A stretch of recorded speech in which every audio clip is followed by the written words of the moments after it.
చాలా ఉన్నాయి. ఎందుకంటే ఫీజు రింబర్స్మెంట్ నుంచి అన్నీ ఉన్నాయి. అసలు ఈ లైఫ్ సేవింగ్ ట్రీట్మెంట్ ఆపొద్దు అని మీరెందుకు ప్రైవేట్ ఆసుపత్రులని అసోసియేషన్స్ని ఎంతవరకు కోరలేకపోయారు?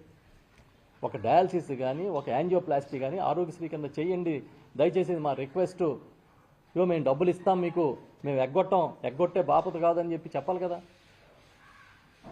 మీ మీద వాళ్ళ నమ్మకం కోల్పోయినప్పుడు, మీ మీద నమ్మకం లేక ప్రైవేట్ ఆసుపత్రులన్నీ రోడ్డెక్కినప్పుడు,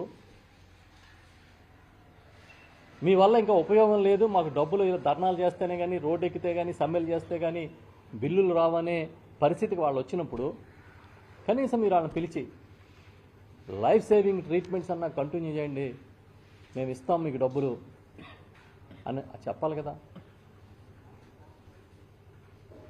మన ఇంటికి రోజు పాలు పోసేవాడికి బాకీ పడితేనే బాబు 4 రోజులు వేస్తాం పాలు ఆపొద్దని చెప్తారు కదా.